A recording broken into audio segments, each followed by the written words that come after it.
Silence is subjective.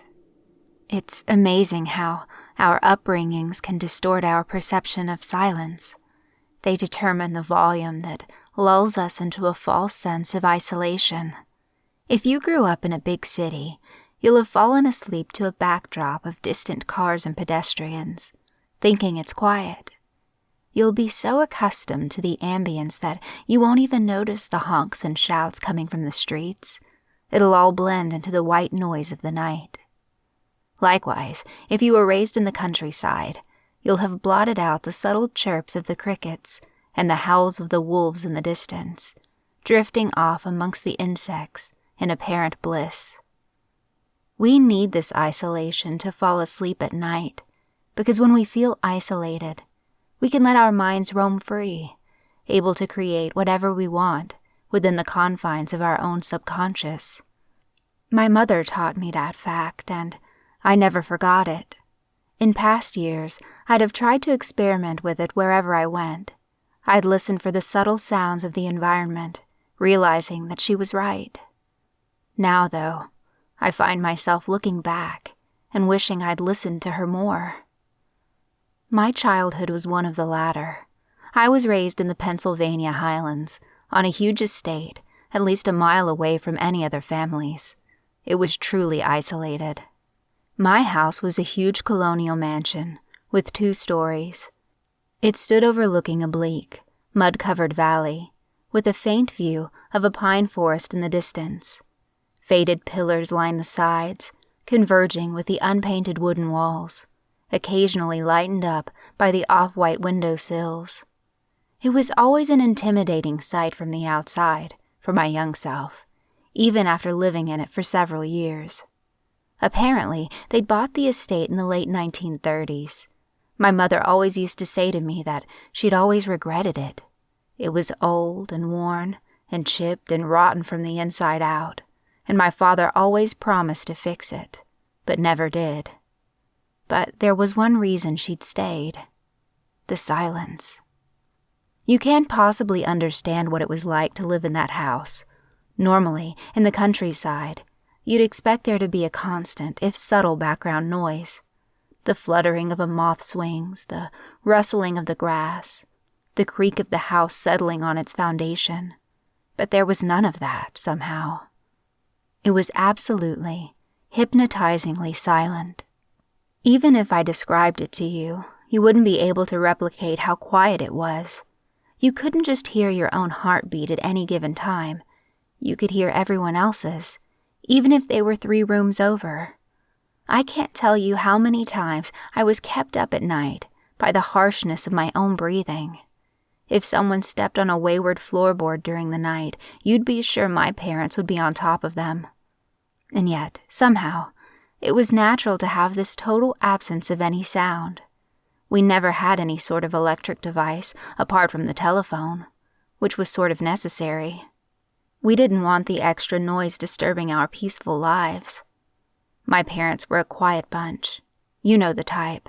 The ones who keep their children locked away in their homes, without video games or mobile phones or anything to distract them from becoming their perfect little students.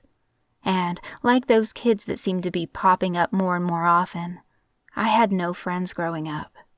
It was only until I went off to college at 17 that I was able to really mingle with my own kind.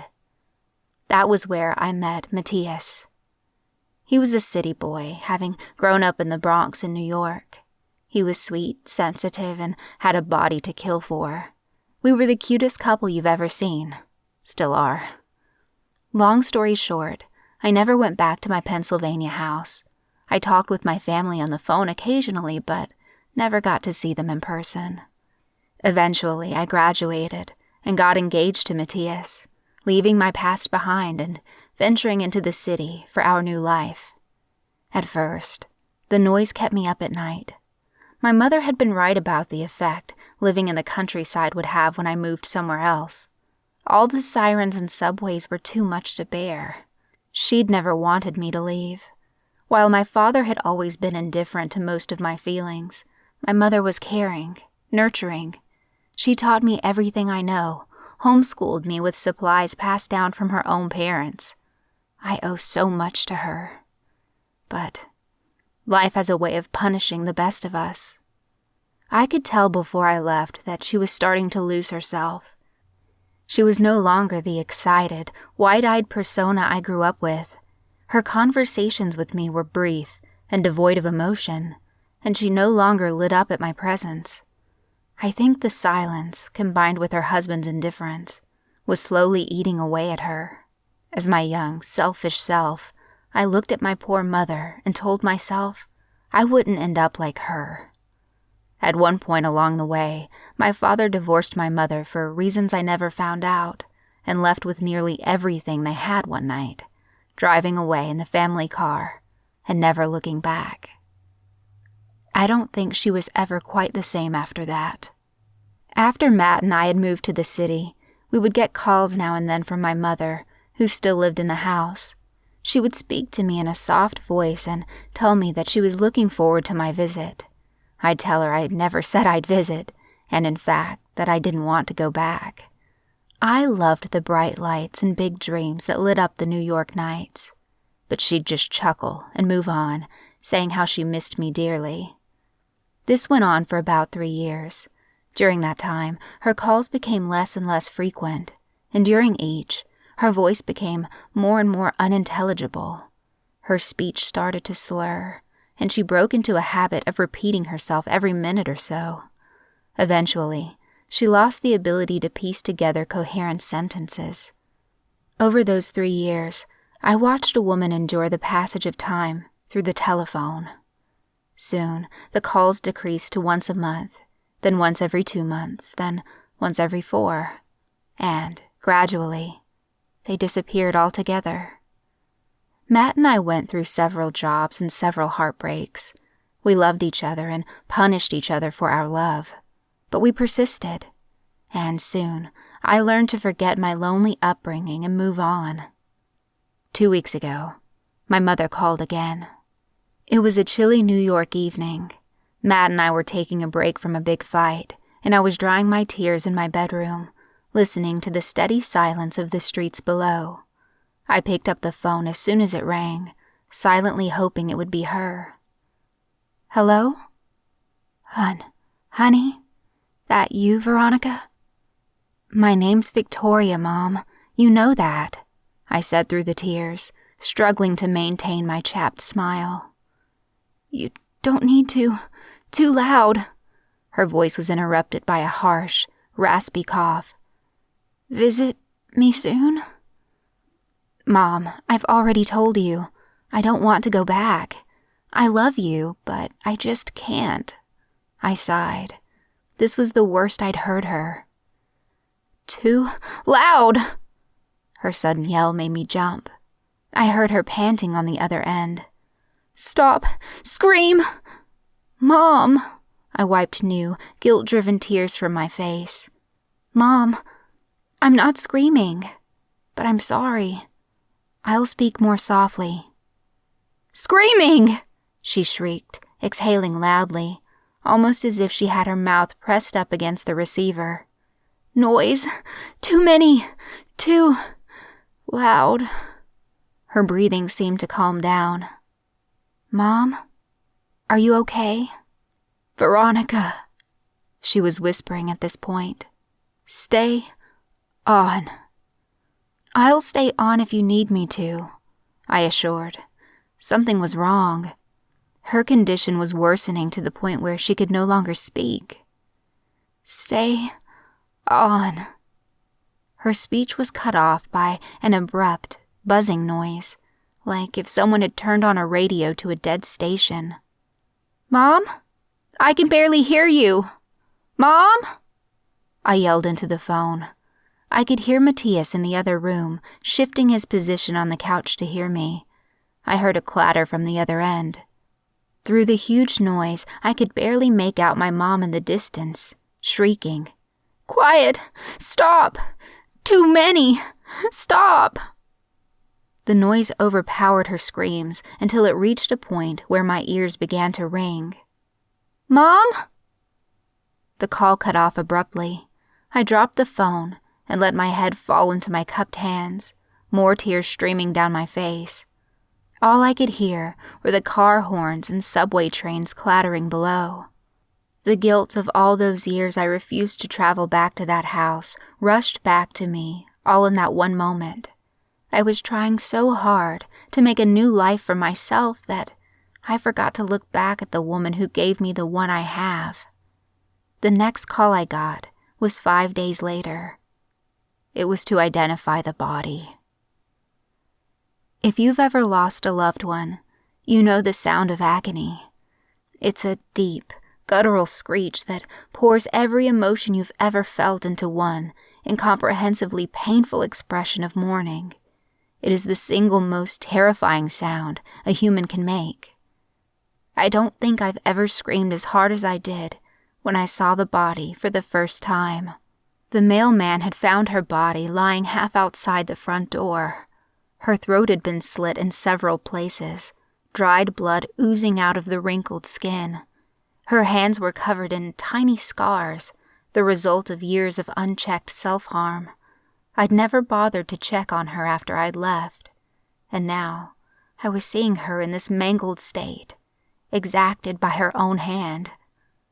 I couldn't help but feel like it was by my hand, too. Not many people attended the funeral, unsurprisingly. Nobody was there apart from some distant cousins.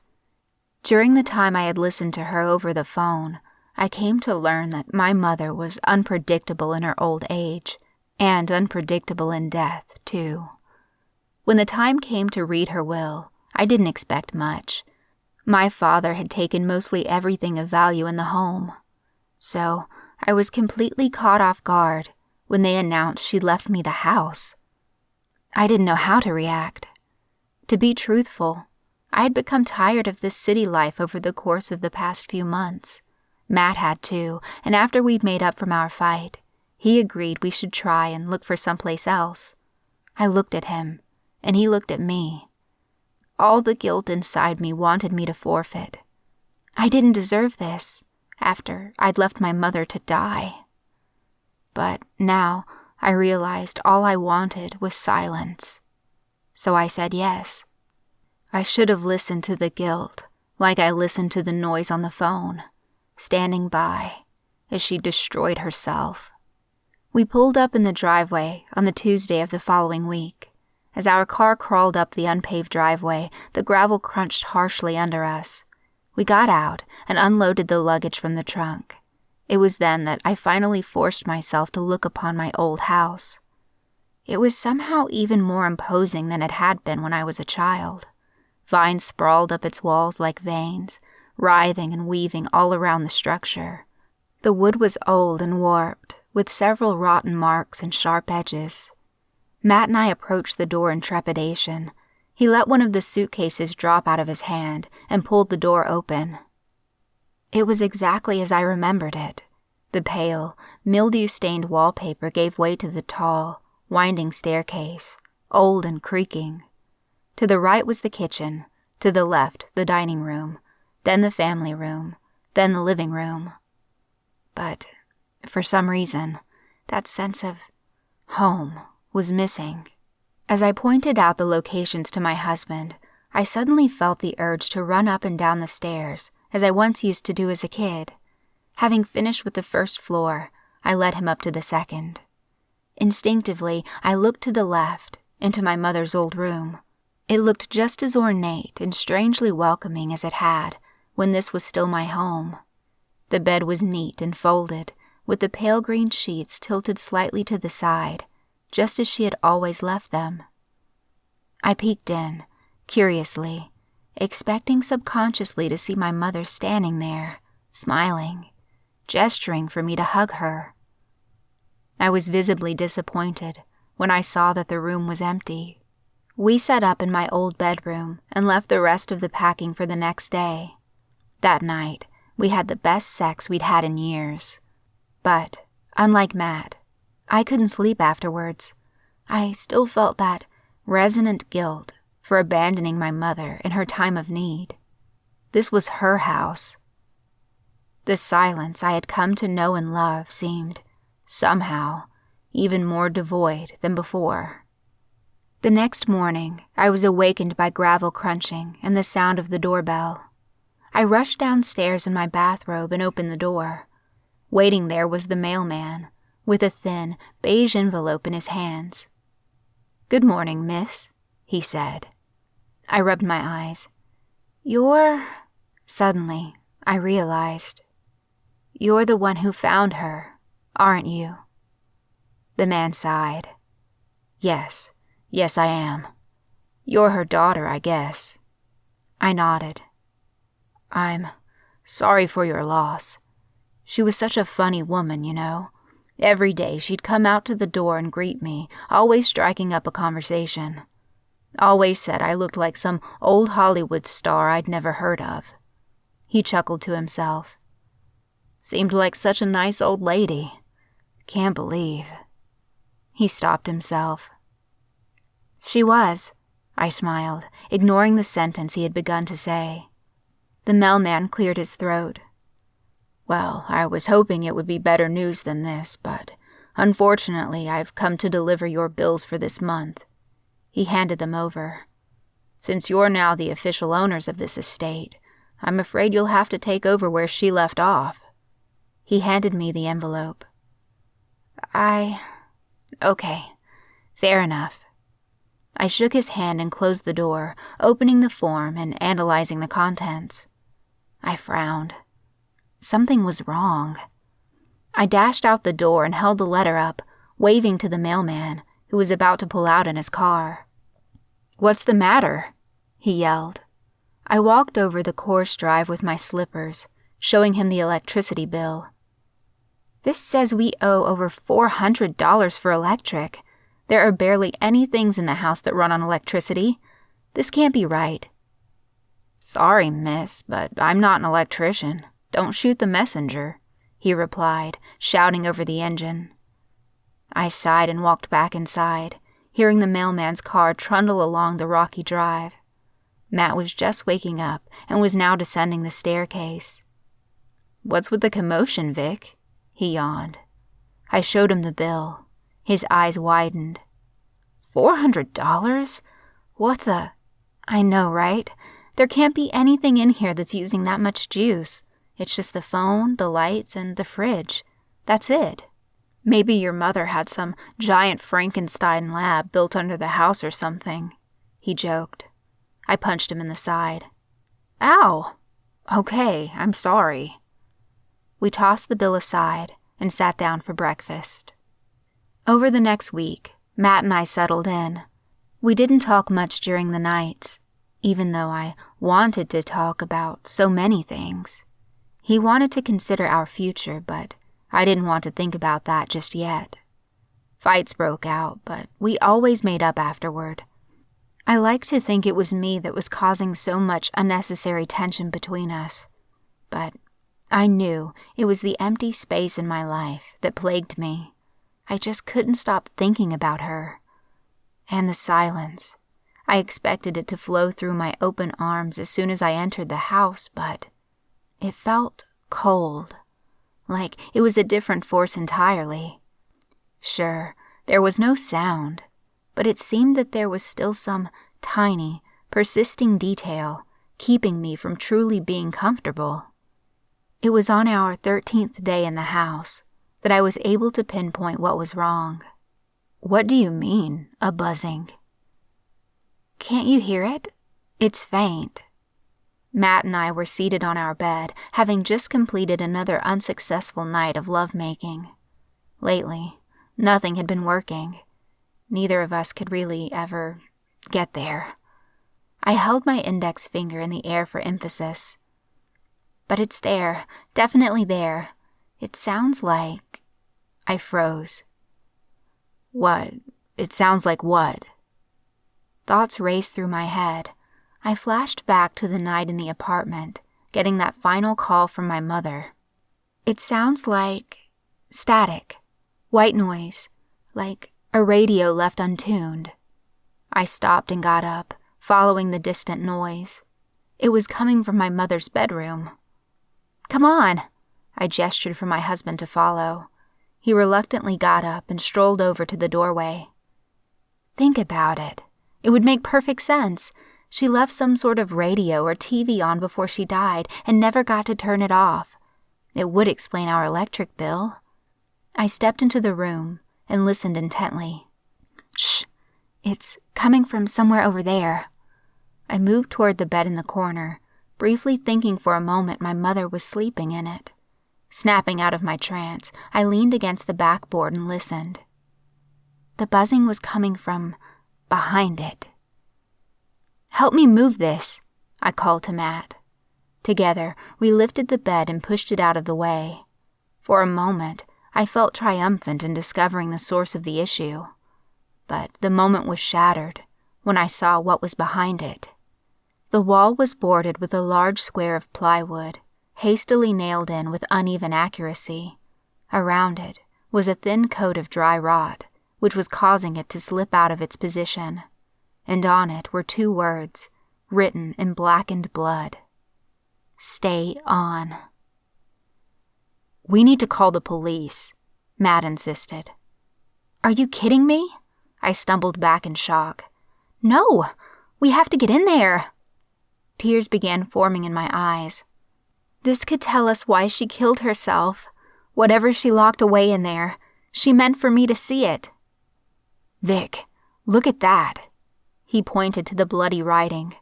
"Does that look like an invitation to you?" I exhaled in exasperation. Nothing about this was right. But I needed to know something, anything that would explain why she did it. "We have to." I turned to face the board and tore it off, splinters shredding through my fingertips. Damn. Behind the hole was a hidden room, about 12 feet in diameter. The walls were clean and looked like they had just been freshly painted. Unlike the rest of the house, the white here was not intermingled with brown splotches of rot. It was almost like a mirror. In the center of the room was a simple wooden stool, upon which lay an old television. Its red wooden case was polished and neat, without so much as a scratch. On the television screen was static. Something inside me was unsettled by the white noise being produced. It represented a disorder, a hole in my life that deserved to be filled. Because of this television, I couldn't experience the silence I embraced as a child. It wasn't home without it. I needed to turn it off. "Vic, I don't think that's a good idea," Matt called as I moved my hand towards the switch. As I approached the set, I could see the wood casing, dust-free and almost lustrous compared to the rest of the house. The noise from the dead channel became louder and louder, shrieking perpetually. I turned to face the screen. Dotted pixels danced around the curved glass, dancing to the tune of the void. Through the whites and blacks and grays, I wanted there to be something. And then I saw her face. She was there, staring at me from behind the glass barrier. My mother, face stretched in shock and apparent terror at something I couldn't see. My arms began to shake as I reached out to the switch. Behind the screen, her mouth stood agape, as if she was trying to scream out of the false silence that surrounded her. And as my eyes locked with hers, I could see, deep within, one emotion. Pain. "Vic, are you okay?" I turned to look at Matt, who was staring at me with a bewildered expression on his face. I looked back at the screen to find a mess of monochromatic pixels, lost between channels. There was nothing to be seen beyond. I sighed at the thought that my mind was playing tricks on me, and pulled the switch. The static mess shrunk into the center, collapsing into a thin bar, and then fading away into black. I could feel it in an instant. The silence washed over me like a thick syrup. No noise, no input from the outside world. The nothingness flowed through my eardrums and into my body in a blissful stream. I let my hair fall back against the old wooden floor and laughed. "It's finally quiet again," I grinned. "God almighty, it's quiet again." I turned and smirked at my loving husband. "What exactly were you afraid would happen?" Matt shrugged, blushing. I don't know. You hear all these stories about. A thump echoed off the walls of the room. I lifted my head up and turned to face Matt. I took one look at his fearful expression and knew it wasn't from him. Another dull thump, this time coming from behind me. I swung around to see nothing but the same blank, clean wall that had been there since the house was built. "What is that?" Matt hissed. "I don't know. There could be an animal in the walls, or—" Two successive thumps rang out from different sides of the room. The two of us held our breaths in trepidation, expecting something to burst through the wallpaper at any moment. After a minute of no further noises, we exhaled simultaneously. Suddenly, the silence was no longer welcoming. After so much time living here, I'd never heard the place make so much as a whistle in the wind. I wanted to pull myself to my feet and get out of that room, but both Matt and I stayed firmly locked in place, frozen by fear. "We should turn the TV back on, Vic," Matt whispered. I processed the comment and was about to rebut when another, louder thump from above made my heart jump out through my stomach. Without warning, the room was filled with the sounds of repeated hits from behind the walls, ceiling, and floor. It was as though someone was pelting every side of us with huge, meaty rocks. The thumping increased in volume until it sounded similar to gunfire. Every direction was flooded with the storm of kicks and punches. Both of us were still paralyzed in place. Every fiber of my being was yelling at me to get up and run, but I just knelt, gazing in terror at the unnaturally clean walls that threatened to give way to whatever horrifying creature lay behind them. And then, all at once, the sources of the noise started screaming. If you've ever lost a loved one, you know the sound of agony. It's a deep, guttural screech that pours every emotion you've ever felt into one incomprehensibly painful expression of mourning. It is the single most terrifying sound a human can make. These were not screams of agony. These were something far, far worse.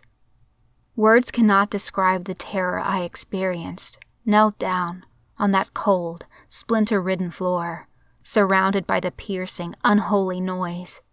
Matt was crying hysterically and covering his head with his shaking, sweaty hands. Above the cacophony of tormented screeching, I could faintly hear him shout, "Turn the TV on! Turn the thing back on!" As the cries grew louder, penetrating my body and ringing through my ears, I mustered the strength to lift my arm.